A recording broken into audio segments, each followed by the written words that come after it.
Views expressed on this episode of the Came to Believe Recovery podcast do not necessarily reflect those of KHLT, Take 12 Recovery Radio, or our affiliates.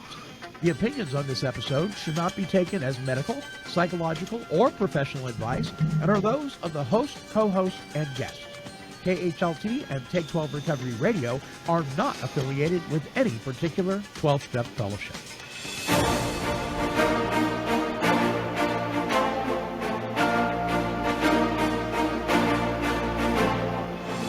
Well, greetings, my friends. I am the Monty Man from Take 12 Recovery Radio, and this is the Came to Believe Recovery Podcast. And now, here are your Came to Believe Recovery podcasting broadcasters to launch us forth on this week's show.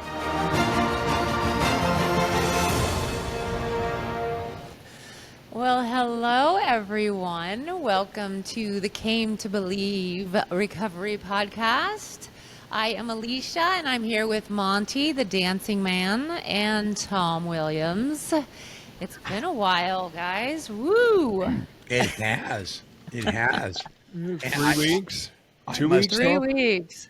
I must I don't know say, if anybody noticed, though, because Monty had some shows while we were gone, but geez, it feels like forever. but I really, really missed you guys. But I got to tell you, the good news is I'm still as good looking as I ever was. You are. But your voice is still not there. It's so weird. Voice is not there. It's better than it was, though. I mean, anybody I'm that still stuck on the good-looking thing. People that just listen to us have nothing to, they don't know what we're talking about. You got to check them out on YouTube. Yeah, you don't have to. Now they're going to check Tom out on YouTube to Well, see I didn't what make he any looks claim. like. I didn't make any claim like that. No, you didn't. No. Neither did I. well, I got to because nobody else is gonna. You know what I'm saying? That's a true statement. Yeah. Okay. So what? Before we get to what we're going to get to, before we get to the other thing, what is the other thing? What's the topic this week, Alicia? Gratitude and all about it. Being grateful. You know, there for a while in my home group, my 12-step home group, every Friday was Gratitude Friday. It was like, oh no, not again. Oh, you got some. Oh, really? Isn't that funny? It was like some of us were so ungrateful on Gratitude Friday. We needed That's a it. story in itself. That's kind of funny. Oh my gosh, yeah. So gratitude is always a great topic. The thing I liked about the notes that you sent, the talking points and stuff, was looking at the benefits of it. It's one thing to say, well, it's important to be grateful. But why? Right? Your what as Zig Ziglar said, your altitude is not determined by your aptitude, but by your attitude. Where you're going to be is going to have everything to do with your attitude, not how smart you are. So I thought that was really cool. But before we get to that, we have this. Mailbag. You've got mail. There's mail in the mailbag, so open it now. We want to read our mail, come on. That's right. It's time for the Came to Believe Recovery mailbag. And we have a couple. Now, we did tell people, if you don't agree with us or you don't like what we're saying, we want to hear from you too, right? Uh-oh. Well, we got one. But we got a couple emails here. So we'll do this one first. So this comes from Tim H. And this is referring to the show that we did on a deep dive into step 3. And this is what Tim says. This podcast could be problematic for someone contemplating recovery. There are inaccurate quotations from the book. Differentiate, not decipher. Not sure what he means by that. And many personal opinions that are just that, personal opinions. What about the 12 traditions? Okay, there's a lot in this boy. one little paragraph. So why is it problematic? Why is any of our shows problematic for someone contemplating recovery? Well, what did the 12 traditions have to do with the third step? What do the 12 traditions have to do with our podcast at all? Right. And I mean, I would say, we do say that we do have some opinions. We do agree with certain things. So I don't take that as a hit. We do. But we generally, I think, and I would stand corrected, wherever we quote or we say facts and things that we know about history, we're pretty sure they're right. If you haven't heard it before, you don't like it, type of thing. That's a different story. But we're pretty good about making sure that we say, when we quote something, Yes. we're pretty good about that, I think. But I would stand corrected if there was a specific thing that we quoted incorrectly. Right. So I would like to ask Tim, what was the thing that we quoted that is more of an opinion rather than a fact or a truth? Well, if it's be more about step specific. 3, Monty, I'm assuming maybe it's something about your own conception. Yeah, it's or the we something like understood that. thing, I'm sure. It's all Which about we that. know exactly. The we was the founders, and the Right. founders believed in God of the Bible. Yeah. So if he is thinking about that, then maybe he needs to look into the history of something. It's interesting to me, and I'm not saying that Tim H is doing this, but I think we've all experienced people that will say, well, you're just speaking out of the left side of your mouth, and, it's your opinion. It's not what's in the book and that kind of thing. And what I find is fast, and we can do that. We're human beings. But what I think is fascinating sometimes is that when you speak a truth, when you've done your research, and you really, really have done a deep dive into whatever the topic may be from the big book of AA or any other piece of literature, and you present it, when it's comfortable for people, they have no problem. But when it becomes uncomfortable for them, or it doesn't meet their agenda, then they accuse you of stating your opinion, not the truth. And it's just, and I've done that myself. I didn't like something somebody said. Well, that's just your opinion. No, it was the truth. It was the truth. Look it up. But see, the problem is within humanity, when it comes to anything that has to do with challenging us to grow and mature, people don't like doing deep dives because it requires them to look at themselves, and they become uncomfortable, and therefore they don't want to hear it. But I totally agree. I'm sorry, Melissa, you go. You were first. No, I was just going to say, I wish he gave specifics so we could kind of identify exactly what was maybe misquoted instead of just assuming we didn't, because maybe we did. Yeah, and I think sometimes that we understand them. They God of your understanding thing, they miss what we are saying. What we're saying is the God we understood in the book. It was the God they understood. We're not telling you what God you have to understand. No. So we're telling you what they did and what it was in the book, which is factual. It was the God of the Bible. But we're not telling you have to use that. We're telling you what they did. And if you want to use God of my own understanding or something, just tell us how it works. We're all right with it.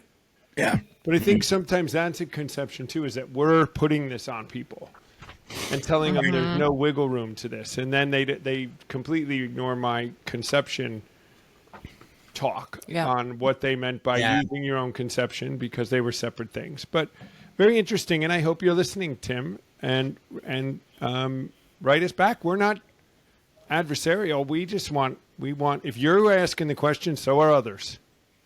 Right. Right. So we're happy to be open. I have been guilty in my life of hearing somebody talk about something, and they'll get to a part where I'm like, okay, now the guy's meddling. And all of a sudden I shut down and I don't hear the rest of what he's saying. And I think a lot of times that'll happen with like topics like higher power, right? Some people won't hear. They only hear the first part You know, That happens with me talking to people about food. They shut that off when I say red meat is healthy and eggs are good and eat butter. They're off. They're out. yeah, yeah. Okay, the next one. This is kind of lengthy, but I think we need to address it. This is from Anonymous. I know who the person is, but they asked me to please make it anonymous. Hi, Monty. I'm a member of an AA group where I attend daily and do service as a chair and co-host. I've been here for almost 2 years. The first 6 months was great. I had a sponsor, did the steps, and life was great until I had a resentment. Resentment grew, and then I relapsed. Yeah, not uncommon. I thought for a moment that I was not an alcoholic. As the book says, just try it. I think they're referring to, okay, try some controlled drinking, right? I did and found out I was certainly an alcoholic. I now realize that I was just being compliant and did not realize that I had not surrendered yet. In the next to the last chapter of AA Comes of Age, Dr. Harry Tiebout covers this. I know this because I listened to 2 years of your recordings, which were amazing, by the way. Thank you, sir. Then I found Herb K., who was a teacher, a 12-step teacher, and your series of workshops and studies in the Big Book, and listened to every recording of you both. Later, I found Herb K. and joined the workshop, and he went through a workshop and was successful in going through it. Also, by doing steps 10, 11, and 12, I noticed I have not had a resentment since April. So thanks to Herb K. and my sponsor, life is pretty good. I am sponsoring others through the Big Book. Rewinding a bit, a few months after my relapse, one of the members of my AA group, a kind lady, asked me to order the Came to Believe Recovery workbook and said she wanted to take me through the steps using this method. After the book arrived, for some reason, she told me that her sponsor felt she should not take on more people through the steps for a while. It left me hanging around, but I was not bothered as I was deep into the workshop with Herb K. Recently, she asked me if I still would like to do the steps using the Came to Believe recovery method. I said I would love to work so we can get to know each other better. Sincerely, I don't think I need to do the steps again, as I covered it thoroughly with Herb's workshop, and we just finished. I had a spiritual awakening, and I practice and live in steps 10, 11, and 12. It would be nice to go through the Came to Believe recovery book so I can understand it better. I read it, but perhaps I can learn more if someone brings me through it. Since I said I was ready to do this, she has not been in contact. We go to the same meeting every day, so it's easy to contact me. I'm not chasing her, as I know that she has several sponsors of her own, or sponsees of her own. I also meet with my sponsor once a week, so I have no need for another one. What would be your advice? Should I approach her again, or just ask someone in the Wednesday Came to Believe recovery meeting? I get invites since ordering the book to spend a day or so with me to take me through the book for learning's sake. I think it would be helpful. Yeah. Any advice is appreciated. I'm not sure what the question is. So I think the question, I think the situation was, and this person wrote me again and expounded on it a little bit. So the situation was, they were suggested to go through the Came to Believe recovery workbook by this woman, and who was very kind to this person. And so this person ordered the book, and when it came, got in contact with her, and she stated that her sponsor told her not to take any more people on. And so then later she got back to him and said, or her, or whoever this is, said that she was ready to do it, and then it just dropped. It just dropped out. And so they're kind of left hanging, and they're kind of like, yeah, you know. And in the email that I got after this, it sounds like maybe they're getting a little irritated with this person who told them they would go through the book with them. Well, that's a step 10 practice for this It person. is, because isn't people it? are people-y, and that's going to happen. So Yeah. congratulations. Do a step 10. And find someone else to do it with you, or read the book by yourself. No? Yeah? What do you Maybe? say, Tom? Yeah. And he can come to the Came to Believe Wednesday meeting, ask somebody on the meeting if they'll do a Zoom with you and help you through it. Someone will do it. I'm on that meeting. If it's Yeah, a someone female, will do it. I could with do you. it. Do it. Get through this. And I'm not sure they have to not go through them again. Make sure it was done that way. It may be very quick and just tie a few things up. Yeah, I wouldn't wait at all. I agree. Yeah. Yeah. I agree. Now, just because we say you never have to do a step 4 again, you never have to, all that kind of stuff, doesn't mean that we're saying that it's a bad idea to read the steps again. Well, no, never. No, we're not Or saying study that. it and learn it better and read Sure. into it. Yeah, no, we do that all the time. Yeah. It's for a different purpose at that point. You're not actually Exactly. doing it. Going But deeper. this person, if they did the 4-step, like I don't know how they did it. So, Right. and here's what we're going to say. Like we said with the God as we understand him. I'm not going to say you did your 4-step wrong or not right. We might say this isn't what the founders did. So give you a shot at it, doing it the way those guys were doing it, and that might help. Yeah. It might Yeah. give you a different perspective. It goes back to look at the life of the founders and how they followed them. And, you know, when they followed these people, as far as their sobriety goes, it wasn't for, 5-year aftercare. It was until they passed away. Right. They stayed sober. And the few that didn't got right back on the horse, like immediately. And very few that didn't. So, like a 98% tile stayed sober.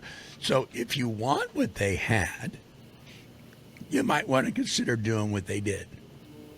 You don't have to, but it might be a good idea. I mean, I don't know. So, I would find somebody and go through it. And by the way, let me say this, if I may. This is not this method that's in the workbook and what is taught at the retreats that we do with Came to Believe Recovery is not really a Came to Believe recovery method. It's an AA method. It's the method. It is the method that Clarence and Dr. Bob and these guys use. Now, there may be some rough edges that have been kind of polished up a little bit. I mean, they didn't have a nice fancy workbook, but it's actually the method that the early founders of AA used, is this process of going through the steps very quickly and developing a relationship with a power greater than yourself to help you solve your problem this weekend. Because you may not have to. You know what somebody said the other day? I heard this, guys. Somebody told a newcomer who asked for a sponsor. They asked in the meeting, I'd like to have a sponsor. Is there somebody here that's been through the steps that sponsor me? And the chairperson suggested, why don't you keep coming back for a month and then start working the steps? And I thought, you may just have killed that guy. Yeah. He Yeah. doesn't have a month. He may not even have 24 hours. Yeah. That's bad advice. Bad advice. All right. Well, there you go. There's the mailbag. If you have some mail and you would like to disagree with us or ask us a question or challenge us on something, we're not perfect. We're not beyond correcting stuff. Or you got a question that is something you think we can be helpful with, please send your mail to Monty, M-O-N-T-Y, at cametobelieverecovery.org. Let's close the mailbag. Thank you for your mail, it means so much. A little piece of you just waiting to close. Okay, we'll be back right after this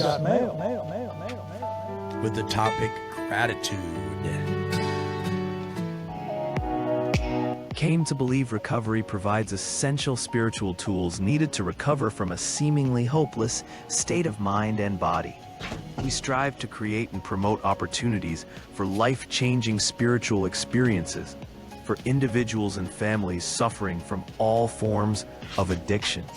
We share our experience, strength, and hope through our own stories of how we came to believe. Driven by the original spiritual principles found in the 12 Steps of Alcoholics Anonymous, we connect people with the source of spiritual and physical freedom to discover a new way of living. To find out more, visit cametobelieverecovery.org. That's cametobelieverecovery.org.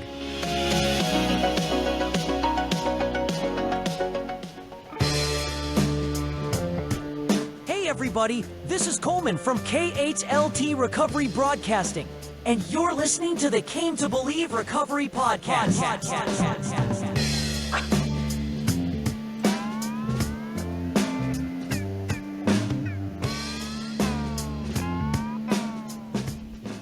All right, we're back. Hi, everybody. Hello, gruffy voice man. Hello, everybody.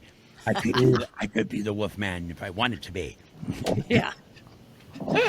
Hey, by the way, do you know? I think Tom knows the little instrumental piece at the beginning of the show. I did not know that. You did not know that. No, I meant to ask. I don't remember it. Yeah, I I don't didn't know remember. it. That was Knight Rider. Yeah, I wouldn't have known that. Oh. Knight Rider. I didn't watch that, so Oh, wow. yeah. Well, okay. You know what? You probably should be thankful that you didn't. It was actually Grateful. He's grateful. I'm grateful. It was Yes, let's talk about Yeah. gratitude. It was Yeah. a show.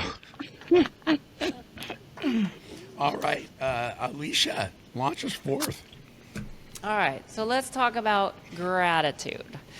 I have a definition here of the quality of being thankful, readiness to show appreciation for, and to return kindness. Ooh. But then there's other avenues that I'm sure we'll talk about, because Tom and I were talking about this a little more deeply yesterday, and we were saying, well, when does gratitude, how does it relate to humility? When does it maybe come into contact with being prideful? And so all those kind of nuances I was anticipating us to get into. And then entitlement, Tom brought up yesterday. Yeah. So kind of, and then the benefits of being grateful. Why do we, of course it feels good, I would assume, but there's more benefits to it than one might think. Health Yeah. benefit. So this definition, I love it because it's a short definition, but man, is it packed full of good stuff. The quality of being thankful, readiness to show appreciation for and to return kindness. So there's action in here. It's just not an attitude of, oh, I'm so thankful. Right, and that's like a And- selfish thing, right? Selfish, Right. me, but it's making us want to give it and act better Yeah. and It's and the give it back. return kindness is the element of it that makes it gratitude, I think, from pride. That's a big element. Because when you're prideful, you're not generally ready to return kindness. You're just, "Oh, I'm so thankful I have all this and I have all that, but does it make you do anything about it? Where Right. our gratitude, it does it. We're so appreciative of it, and we're ready to show others. Like, I guess it comes from a path. I'm going down a thought process here that we did something that freed us, which gave us a level of we're grateful for this position we're in right now, that we want to show others, and we want to treat others with the kindness we wish we had been treated with maybe before. Do you ever hear anybody saying, you know what used to bug me? We'll kind of go back here and start at the beginning. Or not start at the beginning, but like in the recovery world. We all know that old guy at the AA meeting who says, I'm a grateful recovered alcoholic, right? And people were like, grateful? Why would you be grateful for being an alcoholic? And no. Right. Well, they're not. They're grateful because they found a way of life that they're saying they never would have found had it not been for their brokenness. They got to a place that they found a way of life that was emphatically better than what they would have found, and it's because they were broken by addiction, and so they're grateful for it now. It does sound like a irony or contradiction to say, and I don't even know how I feel about that. You go to more meetings and stuff and are a little more connected with that, Monty. I don't know, if, it did make me, I am grateful for the life I have now. And I do see how, glass half full now that I've broken my addiction. I do have something maybe I wouldn't have had otherwise, blah, blah, blah. I don't know if I'm grateful that I was an alcoholic. I don't know. Yeah, that's a thin line, maybe. Monty, what were you going to say? Well, I was just going to say, every time I hear this about being grateful for something that would be otherwise considered a negative or painful or challenging, right?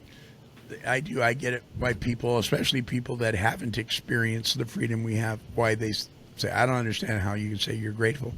But I reflect back on the Apostle Paul when he's talking about, basically, this is my interpretation of it.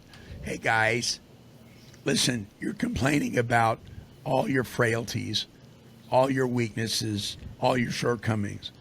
But if you lean on God, all those things that are weakness and shortcomings and frailties, because of those things and your dependence on God, you'll actually be stronger. You'll be stronger. So what he's saying is my power is perfected in weakness, meaning God's power. God says my power is perfected in weakness. When you're weak, you come to a place of surrender because you can't, but I can. And now you're going to let me. And now you're strong. Now you have power. Guess what? And this is really controversial in the 12-step world, faith-based and otherwise. You're no longer powerless. Left to my own devices, I will always be powerless over fill in the blank. But I'm not left to my own devices today. You're absolutely right. Of course, it's, goes back to that in my weakness, I'm strong. I just wonder if that's not a deep lesson for a newcomer in a think it is. I think it might be a deep, in that I'm a grateful recovered alcoholic causes more, confusion for somebody, and then it's necessary. So that's all. That's my thing. I don't know. I never say it, but that's a gratitude thing.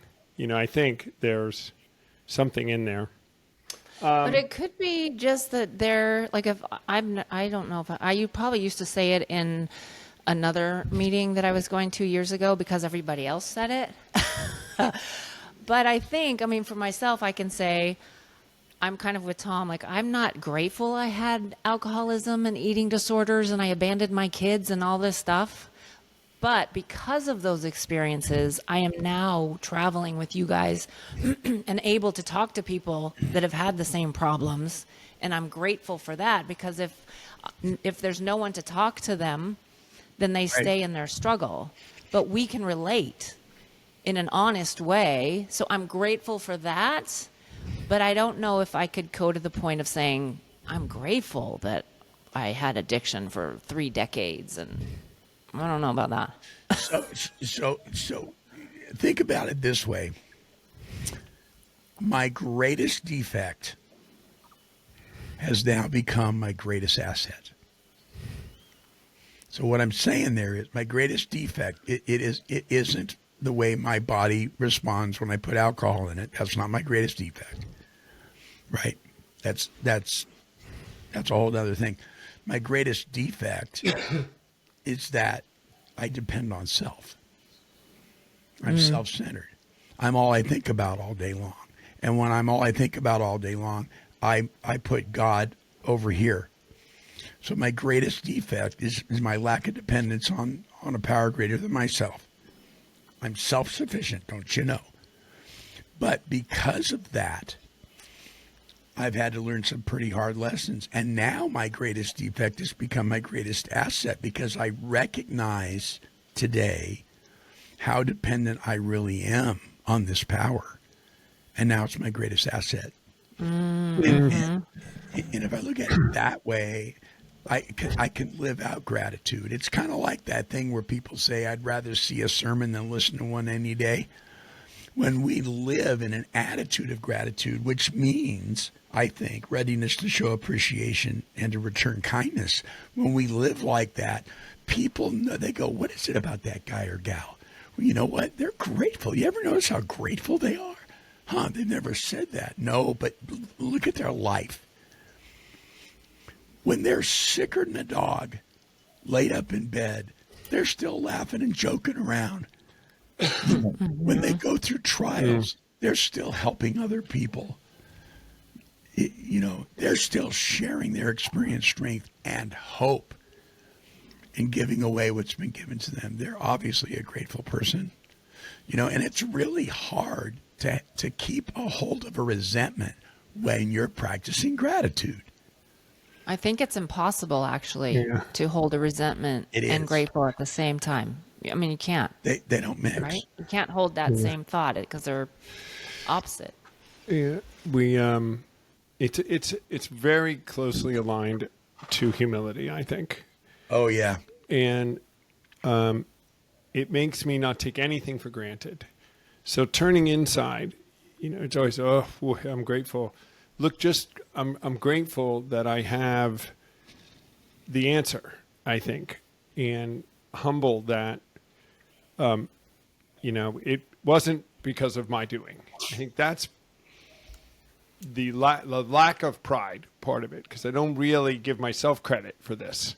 Yeah, You right. know, I'm grateful that I was shown a way, and that if I do certain things and keep myself under, I am able to, live in the benefits of a life that's free of the stresses and the mental oppressions that drove us crazy while we were in our addiction. All the what we would call negative character defects, that nature that we had that has been removed. That's what I'm grateful for, and I don't ever take it for granted, and always am looking to have someone else, when you see it or you're asked about it, is to help them get that too. I found this definition, the difference between pride, right? Because you could be careful that it could get prideful, right? And we've heard some people that are a little too overzealous about what they've got and how great they are because of it. That's the part you can't go to, is how great you are because of it, and how others should see you so great because of it, and all that. That's the right. I suffer from that, you Yeah. guys. Oh, we went down that obviously, with the food and the body and the muscles and the But pride. you're quick to admit that, though. Yeah, You but- did a Yeah, lot. but it's still there. I mean, we have the right to be healthier than those around us. I think that's okay. There's one thing to say we're at a different level of emotional maturity, but then there's a way. Your humility doesn't want you to hold it over someone's head. You're willing to give kindness and to teach. No, I'm with you, Alicia. We could. I'm putting myself in with you. Yeah, me too. But we've seen where it could be easy to go, how great am I? And everybody should want to deal with me. And we hear from people that actually do that and think that they now have some entitlement of treatment and behavior and are deserving of some behavior of others just because of who they are and what they've done. And we know they're a careful place to go. That's a prideful place, I think. So, But with step 10 and other people in my life, I mean, hopefully that I can see it. Because if something's off and I feel funky, for me, it's usually pride. yeah. Well, we battled that around, you and I do. I mean, you bat that over to me all the time, and I bat it back. And we grow through it, I think. We do. We don't learn that. But Yeah. today I was in a scenario which normally would have gotten one of those rants to you. And I looked and I said to this, as I looked at this person and said, I had this overwhelming feeling, that's a child of God. God created that person. Perfectly unique. Who am I to have any say at all about I know. anything? I used to do that at You the know, grocery and store. it shook me off. It shook me off. But let me read this. It says, there's this other one here that I really like. I just thought we'd get. Pride is the quality or state of being proud. Inordinate self-esteem. Inordinate self-esteem. An unreasonable conceit of one's own superiority in talents, beauty, wealth, rank, which manifests itself in lofty airs, distance reserved, and often contempt of others, while gratitude is the state of being grateful. One of these says gratitude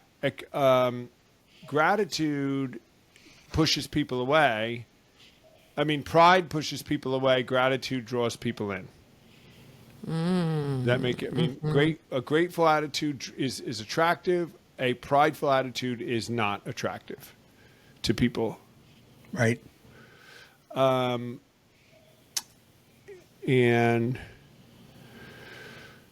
right, this one says, yet gratitude and pride are both positive emotions. Okay. Yet gratitude motivates people to help others to build up relationships, whereas pride motivates people to pursue achievements and build on self-esteem. Isn't that interesting? That's true. Of themselves, Right, right? It's right. selfish. Right. So let me ask you guys what you think of this.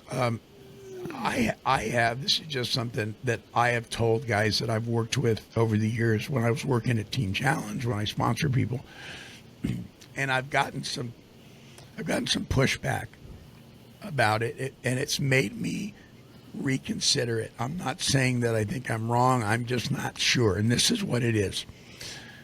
When somebody that I'm working with says, I accomplished A, B, and C, I never thought I would. I went back to college. I couldn't even finish high school. I got my GED and I went back to college, and now I have a master's. I'm blown away by how God has blessed me. Is it okay to take any credit for that? I've been asked that. And I say, this is my theory. It's okay to be proud of your accomplishment, but you give God the credit. In other words, or you give God the glory. You can take the credit, but you give him the glory. And of course, I agree. I have to explain that, because I don't want, when I say take the credit, I'm not saying that you're saying you're all that in a bag of chips. But you did do the work. You were obedient. You did put in the hours. You crossed over a bridge you thought was burnt forever, and you did it. By the power of God, yes. But it's okay to say, you know what? I did accomplish this. I did this. But then they have to just look at their heart posture too in that and make sure it doesn't cross over to pride. Right, but don't you know, isn't it like false humility? I mean, it's pride disguised as humility when somebody says, you know, you compliment them and they go, oh, no, it's not me, it's Jesus. I know. I that irks me. But maybe they totally genuinely think and love that. The tone they say it in, you can tell that they actually mean that. Are they being boastful? You know what I mean? Right. It's kind of like, oh yeah, well, it's not me, of course. It's because I'm so dependent on God. Well, but it is us. I mean, we are supposed to be self-controlled, disciplined, run from temptation. That's our part. But why in the Being world can't obedient. people just say thank you instead of saying, well, don't give me the credit. I give it to God. I say thank you now. And I use that master's degree example when Yeah, I'm Tom talking. lived that example. But I say, I'm not saying this to lift myself up. I'm saying that if I can do it, you could do it too. Yes. It's an example of what can be done. But I am with you guys. It was work. There were days when I wasn't going to keep going. The strength and the inner, fortitude to keep going, and my brain and that motivation and that my spirit guidance to keep going was certainly because of my relationship with God and what I was doing. But I was doing the work. It was a tough, tough road. And so it's an accomplishment to be okay to be, wow, that was something I did, and I have a paper on the wall that says I did it. Yeah. But yeah, you could go bat. I think it's okay though, Monty. I'm with you. It's okay to say you take the credit for what Yeah. you did. Well, I did do it. I did do it. Yeah. Because But I- give God the glory. Doesn't Scripture talk about we'll Yeah. lay our crowns at His feet? So at some Yeah. point we've been You have given to get crowns. the crown. Yeah. We got the crowns, and now Yeah. the accomplishments that we've done and the obedience that we've done and so forth and so on, showing up as the jewels in the crown, we now lay at His feet and give to Him. It's the same thing when we hear people say, you know, I'm going to give God control of my life, or I'm going to wait for God. I'm going to pray for God to do this for me, And You need to God take action. never really. I mean, not that He can't do anything. Typically, He does not. He empowers you to do it. Yes. But we do the things. We just do. There's a level of it's the whole guy on the roof in the flood, right? Where Yeah. God sends a helicopter and a boat, and He doesn't take them, and then He says, "I sent you a helicopter and a boat." Yes, I think gratitude. The sense of gratitude that we get from having coming out of the darkness, how the places we were, does give us a different perspective than someone who has just had fortunate experiences in their life and wasn't an addict and will say, I'm just so grateful to be, I have some friends that are not addicts and they live in wonderful places and they just, all the things went right. And they'll say, I'm just so grateful that I landed here, but it has nothing to do. They're the behind the scenes, that gratefulness is really, they're just, whew, I made it kind of thing. And I didn't have to go through certain things and wow, I'm in such a nice, easy place where that isn't what we do. Right. I mean, I'm truly grateful that I was pulled out. I mean, we were in bad places and, having a bed to sleep in every night and being able to just put gas in the car, not do crazy things is something that we don't take for granted. I think that not taking it for granted is a big piece, and being humble about it are big elements of a gratitude that we're speaking about here for anyone listening. And even bigger than just a bed and food, which is huge, I think I could speak for all of us, that I'm grateful for not being suicidal anymore and crazy all the time. I'm crazy, but obsessed and angry. And so the internal peace that's not 24/7 is, I'm grateful for that serenity, or, the work that God's doing, and I can see that He's doing. By looking back, I can see it. If you ask me now, I'm like, nothing's happening. But if I look back, there's a lot happening in my heart and in my life. So We always have to tell you that. Yeah. Nothing's happening. God doesn't work in my life. And then all of this, you hear this, and then you're I like, say go that watch a all couple the of her time. tapes teaching steps. And you watch what happened in Hawaii, guys. At Fifth Step, it was transformative. Nothing happened in her life? Yeah, I don't think so. So I'm going to misquote this, but you'll get the idea. There's a statement in Narcotics Anonymous that says, our gratitude speaks when we show others the NA way, something to that degree. So our gratitude does speak, when we give it away, whatever's been given to us. Don't you think, or do you think that a lot of times our gratitude shows up as awe, amazement? We sit back and we're like, if we just take a minute, when I sit back and I look around this studio, I look at the acoustic boards behind me, I look at the office area, and then Marsh's desk and the fish tank, and then I come into the audio booth and see the microphones, and this is just stuff, right? But it represents a journey that absolutely blows my mind. see, I just realized this. I keep saying we're 21 years in. We're actually 22. In June, it was 22 years broadcasting. What? I mean, and I think sometimes gratitude, I sit amazed, and I can't sufficiently say thank you enough. You know what I mean? So let me share this with you that happened to me a couple of days ago that blew my mind. My sponsor, his name was Doug. He and I got really, really close. I mean, this guy, God used him to literally save my life. He pulled me out of a dope house against what his sponsor and his grand sponsor told him. They told him, let the guy die. He made his bed, leave him go. Don't put yourself in danger. And he couldn't believe they were telling him that. And so he went against the advice of that. And he got a hold of Marcia, and they came out.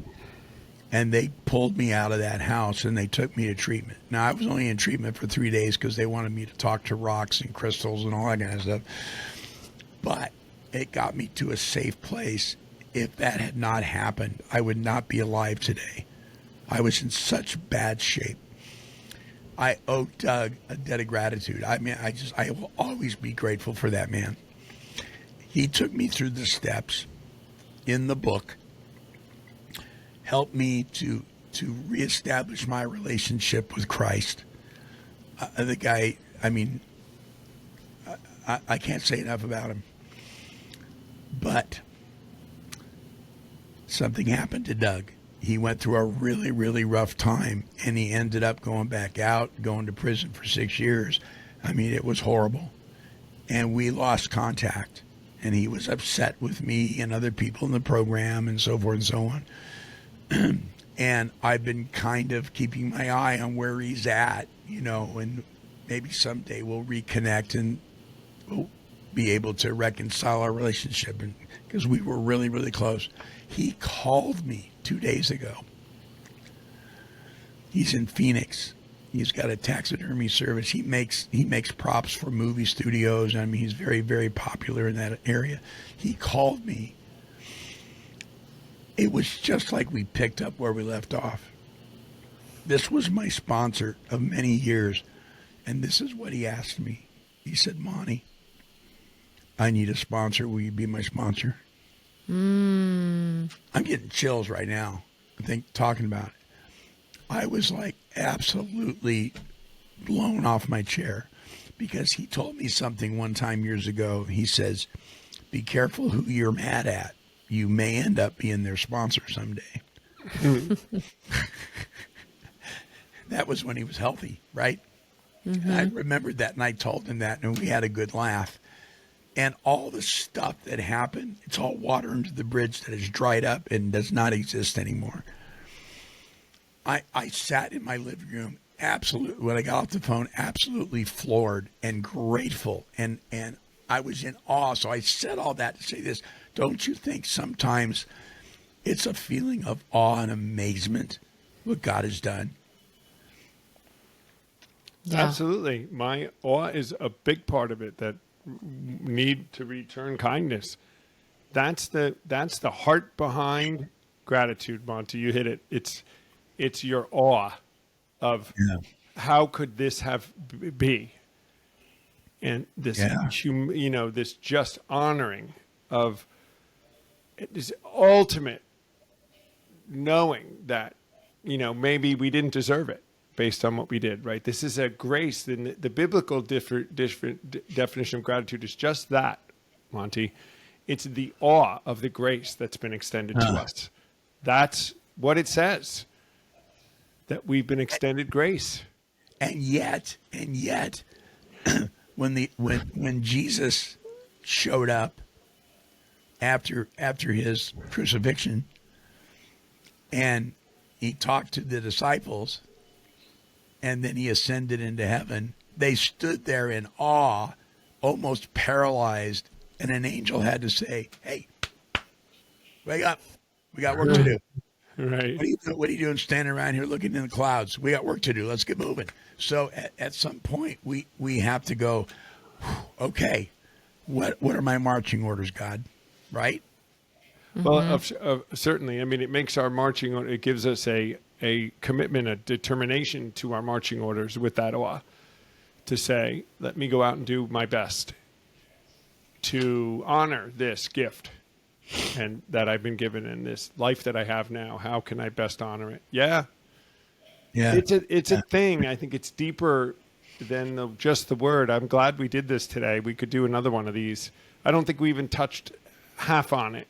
What we I really know, wanted we didn't to get talk to about. many it. of my we points on yeah. there. We got a few more minutes left. Let's look at the benefits really quick. Yeah. I'll just share. Reduce depression and anxiety, support heart health.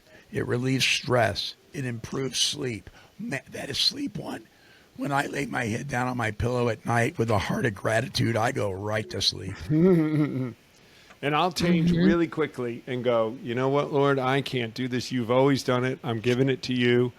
Thank you. And I go to sleep. Yeah. If I have it like that. Yeah. That's good. Read those benefits again, Monty. It reduces depression and anxiety. It supports heart health. It relieves stress, and it improves sleep.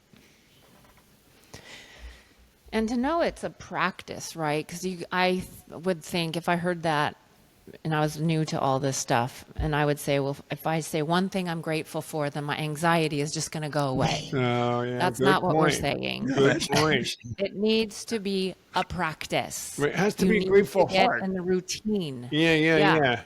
It needs to be real. It Yeah, needs yeah, to, and yeah. if, you need to find what works for you. You need to learn more about it. But you can't. You have to act as if, right? You put one foot Yeah, first. and it's some an people attitude. Right? don't It's like a that. State of the heart.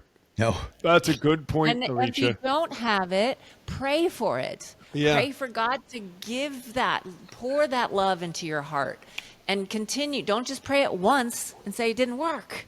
Right. You need to keep going. Yeah. That's a good point.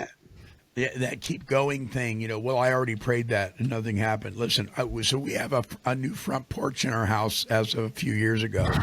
And I've got a guy, a buddy, well, he's one of my sponsees, and he's a contractor, and he comes every year and he restains and repaints the porch every year. He says, you got to do this for at least 5 years. So every year he comes and does that, right? Mm-hmm. It's the maintenance of it. It's the continuing growth. And every time he restains, the wood on the porch gets more beautiful. It deepens in richness. You want to spend more time on the porch? You see where I'm going with this? Mm-hmm. No, but it requires that ongoing care. God will not, what's the big book say? God will not render us white as snow without our cooperation. Where is that in the book? I'm not sure, but I know it's there. Believe me. Because Maybe Tim will write and say I misquoted it. I like that. Well, this is I'm and heartfelt, honestly grateful for the opportunity that we do this every week in awe and in thankfulness, in all humility that situations have allowed us to be in this mode of media to be able to talk about things that I would have wished somebody would have talked about with me when I would have wished. That's not very good grammar. But that we're able to do this. And there's no pride in this at all.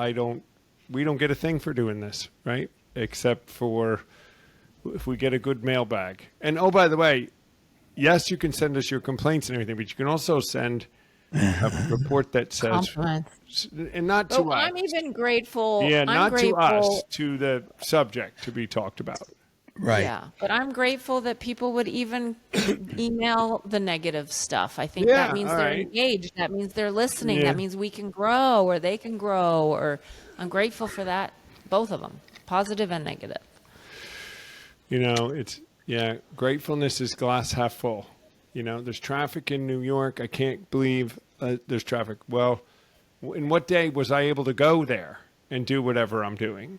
Right? I mean, Yeah. so these are things that have to work through all of us. But what a great way to live when we grasp that in our hearts.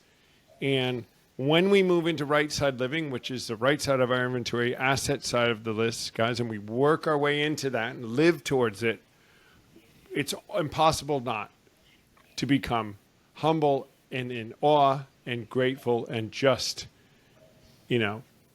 honored. Yeah. It's impossible. Amen. That quote is from Alcoholics Anonymous Daily Reflections. It says, if we ask, God will certainly forgive our derelitions, but in no case does he render us white as snow and keep us that way without our cooperation. If we ask, God will certainly forgive our sins, basically, but in no case does he render us white as snow and keep us that way without our cooperation. It repeats itself. But yeah, so that's in the Daily Reflections, AA conference approved Daily Reflections. All right, we have a closing song. Before we get to it, though, closing thoughts.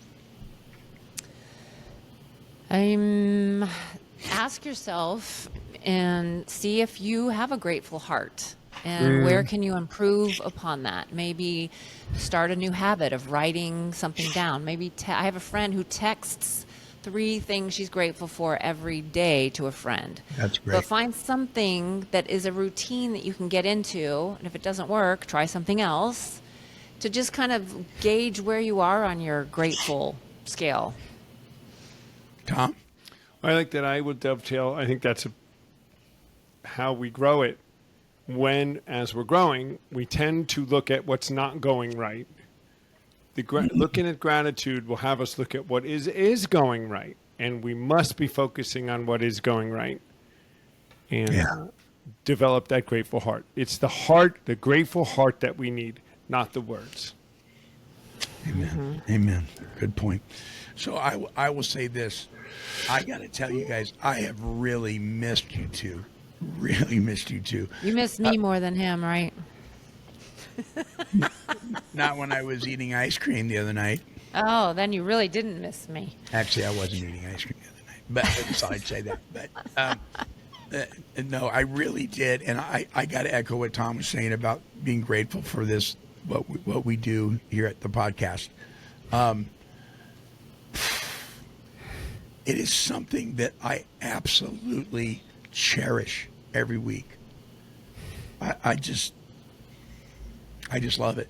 I just love it. It has improved my quality of life.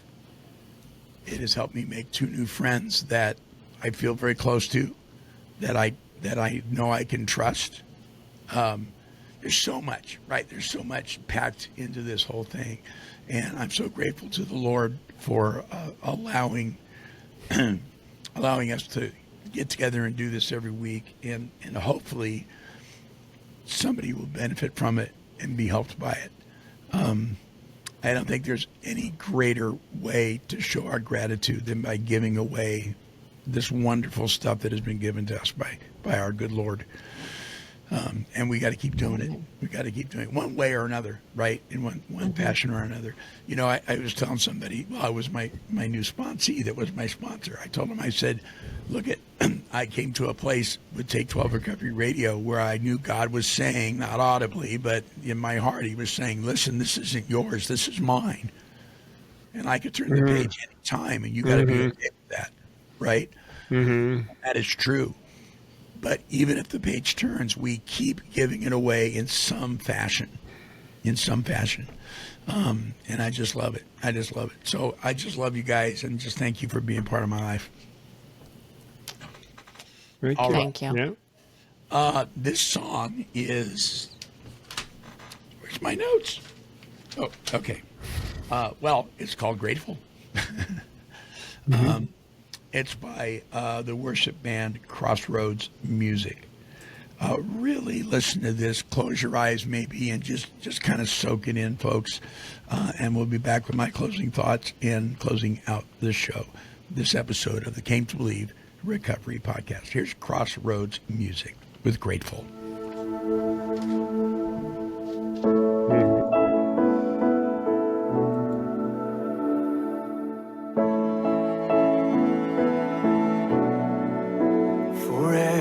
breath that I have breathed, for every gift that I've received, for all the kindness you have shown, I am grateful.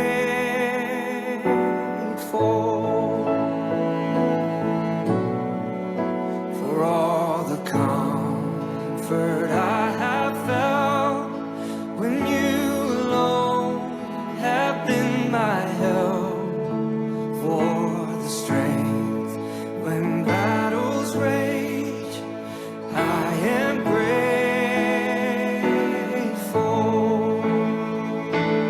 Jesus, I will sing, oh, my song shall ever be, from rising sun till end of day, I am grateful.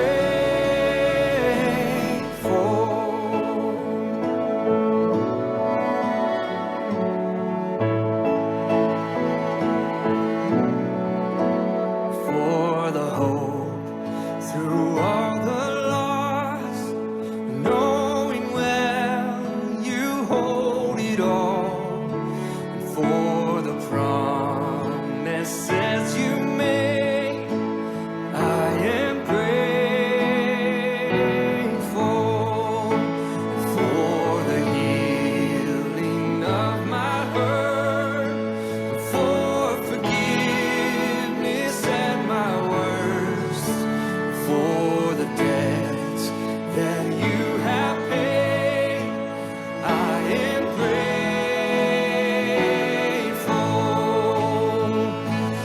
Jesus, I will sing, oh, my song shall ever be, from rising sun till end of day, I am grateful.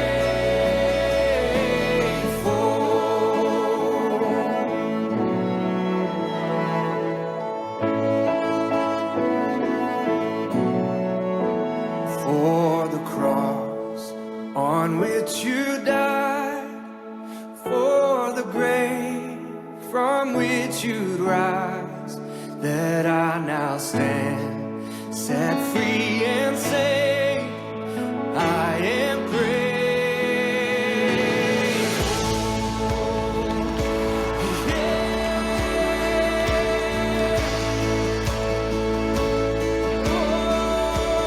For the cross on which you died, for the grave from which you rise, that I now stand set free and saved, I am grateful.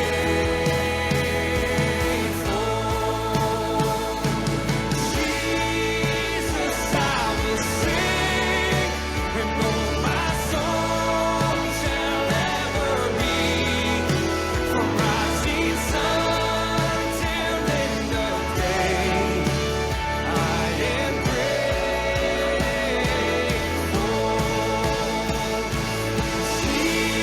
Jesus, I will sing, and oh, my song shall ever be, from rising sun till end of day, I am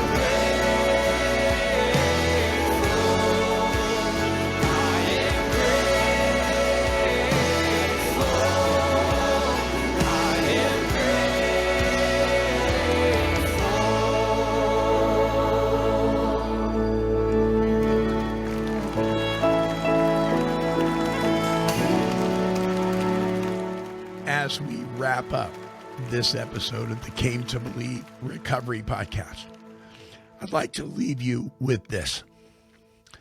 Gratitude isn't just a feeling, it's a practice, a perspective, and sometimes a lifeline. Whether it's found in quiet moments or loud celebrations, in healing or in hassle, gratitude reminds us that even in the mess, there's meaning. So take a breath, look around, say thank you. Thank you to the people who show up, to the lessons that shape you, and yes, even to the hard stuff that taught you what you're made of. So until next time, keep your heart open, your mind curious, and your spirit grateful. It's certainly something to think about. Came to Believe Recovery strives to create and promote opportunities for life-changing spiritual experiences for individuals and families suffering from all forms of addiction. For more information, help, and support, visit cametobelieverecovery.org. I'd like to thank you for allowing me to be your host on this episode of the Came to Believe Recovery podcast. And I would encourage you to like, bookmark, and subscribe to this show. When you do, you will join the Take 12 Recovery Radio family and will be notified of all of our recovery-focused shows throughout the week. Until our next broadcast, when we provide the essential spiritual tools needed to thrive by sharing our experience, our strength, and our hope through our stories of how we came to believe. This has been a production of Take 12 Recovery Radio. Yeah, kitty, kitty, kitty. Meow. Meow. This has been a Chicken and a Pig production.